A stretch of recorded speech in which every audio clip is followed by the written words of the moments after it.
Mga 19 ang haba, 19 inches. Kasi ang mga halos kalahati ito, isang roller na eh. Isang roller na. Laki ng isda talaga. Bangus na isda. Grabe. Parang eh. Yan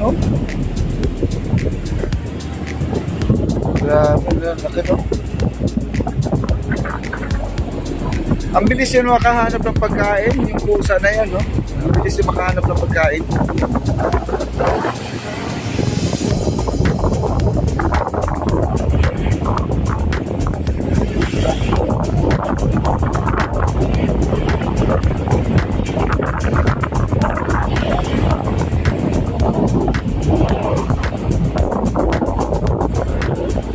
Napakalakas po ng alon guys, napakalakas, grabe.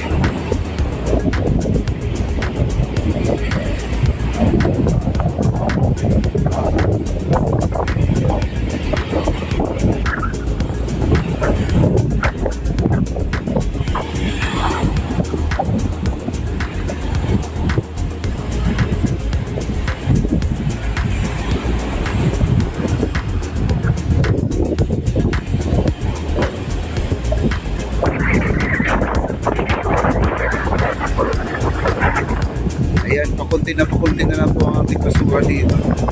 Lakas ng hangin, ang alon natin ay nagwawala. So, ang ganda ng alon natin, napakalinis po guys, Hello, pag-gusto nyo.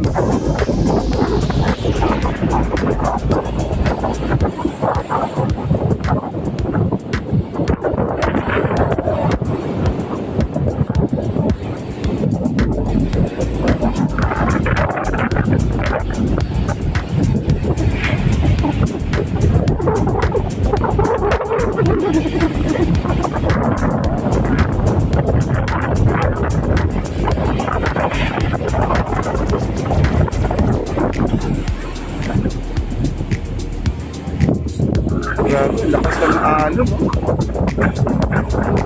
Parang hindi pwede liguan pag ganito ang alon. Bawal liguan to. Kung pwede na maliguan to yung ganitong alon, siguro pagbabawalan siguro yung mga maliligo. Malaki ang alon malaki ang alon.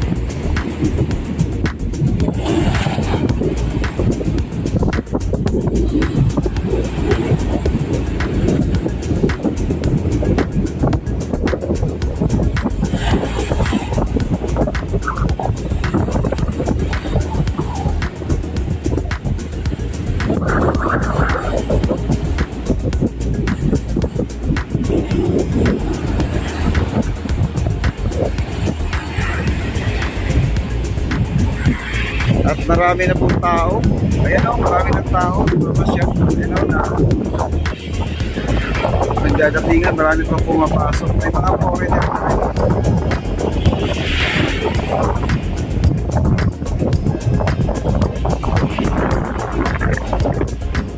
Ayan po. Lakbayin natin hanggang doon sa dulo. At para makita po natin yung na-collect nilang mga basura. Kahapon talaga, dami itong basura. Pero ngayon, biglang nawala. Parang natunaw yung mga basura, guys. Ayan ang mga kahoy. Ayan po mga kahoy.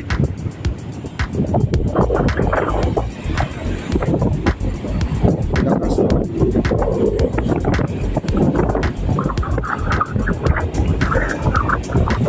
Sarap ng hangin talaga, guys. Naku.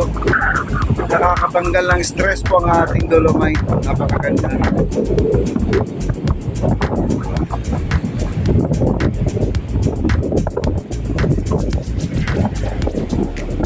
At dito pa yung mga naipon pa. Ito yun, water lily. Ayan, mga water lily. Kumbaga, ang bilis pala nila mag-ipon ng basura, At sandali na po nila inipon yan.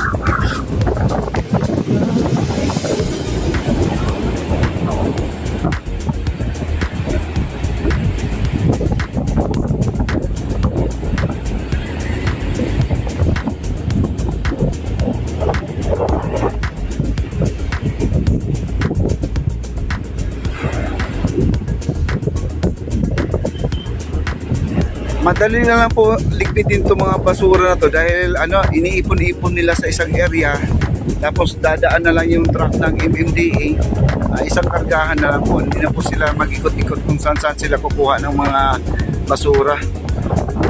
Ayun yung mga basura, oh. Hindi na po sila mahihirapan. Ang problema nito mga kaibigan, yung mga troso, yung mga poste, mga puno, mabigat po kasi yan eh.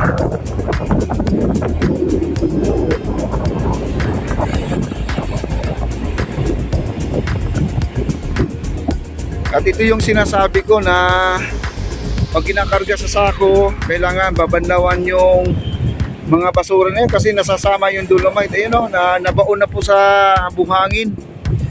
Yung mga kangkong po yan. No? Kumbaga kangkong galing po ng Laguna, Dibay, no? Galing sa Ilog Pasig. Doon dumadaan yan, tapos dito ang dagsa. Oh, kangkong po yan, kangkong.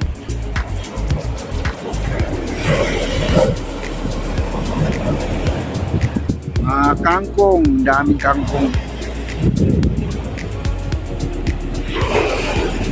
Ayun no, kita mo yung sa Peebles, oh. Na naghalo-halo na yung basura at saka yung Peebles.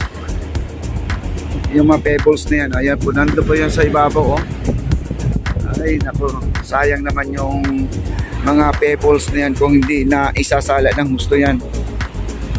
Kasi naghalo na yung basura at saka yung yung bato. Ayan. Sana ganyan na po siya, oh, ganyan na po siya. Ganda pala siya, oh.